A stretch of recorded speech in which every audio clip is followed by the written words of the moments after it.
बहुत समय पहले की बात है। एक घने जंगल में एक शक्तिशाली सिंह रहता था जिसका नाम मकरध्वज था। मकरध्वज जंगल का राजा था और सभी जानवर उससे डरते थे। वो बहुत ही बलशाली और तेज था और जंगल में उसका कोई मुकाबला नहीं था। एक दिन मकरध्वज ने शिकार के बाद विश्राम करने का निर्णय लिया। वो एक पेड़ के नीचे भूखा और कमजोर सियार, जिसका नाम चतुर्क था, उस रास्ते से गुजर रहा था।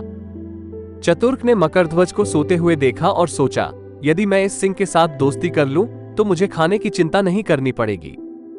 चतुर्क धीरे धीरे मकरध्वज के पास गया और बहुत ही विनम्रता से बोला, हे महान सिंहराज, मैं आपका सेवक चतुर्क हूं। मैं भूखा और कमजोर हूं। कृपया मुझे अपनी सेवा में रहने की अनुमति दें। मैं आपकी हर प्रकार से सेवा करूंगा। मकरध्वज ने चतुर्क को देखा और उसकी विनम्रता और बुद्धिमानी से प्रभावित होकर उसे अपनी सेवा में रहने की अनुमति दे दी। चतुर्क अब मकरध्वज के साथ रहने लगा और उसकी छोटी मोटी सेवाएं करता था। मकरध्वज जब भी शिकार करता, चतुर्क को भी खाने को मिल जाता। इस प्रकार चतुर्क का जीवन सुखमय होने लगा।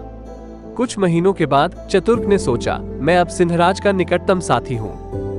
मुझे अब थोड़ा और साहसी होना चाहिए और कुछ बड़ा करने का प्रयास करना चाहिए।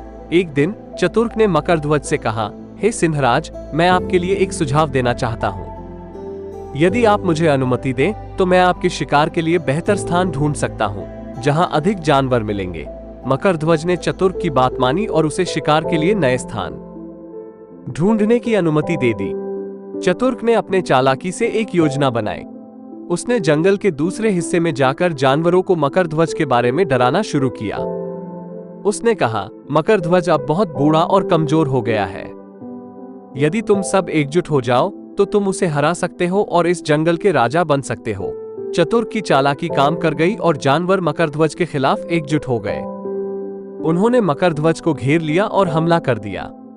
मकरध्वज, जो कि असल में बूढ़ा हो चुका था, ने बहादुरी से लड़ाई की, लेकिन अंततः जानवरों की बड़ी संख्या के सामने हार माननी पड़ी। जानवरों ने मकरध्वज को जंगल से निकाल दिया और नया राजा चुन लिया।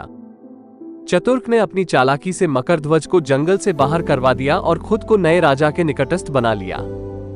उसने सोचा, अब मैं इस जंगल का असली राजा हूं। सभी जानवर मुझसे डरेंगे और मेरी आज्ञा का पालन करेंगे। लेकिन चतुर्क का यह स्वार्थी और चालाकी भरा कदम ज्यादा समय तक टिक नहीं सका। कुछ ही दिनों बाद नए राजा ने चतुर्क की असली मंशा को समझ लिया और उसे भी जंगल से बाहर निकाल दिया। चतुर्क फिर से भूखा और बेसहारा हो गया। इस कहानी का संदेश ये है कि स्वार्थ और चालाकी से भले ही कुछ समय के लिए सफलता मिल जाए, लेकिन अंततः सत्य और न्याय की ही जीत होती है।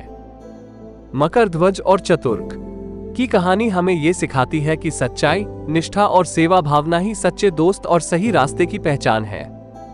चालाकी और धोखाधड़ी से कभी भी स्थायी सफलता नहीं मिलती।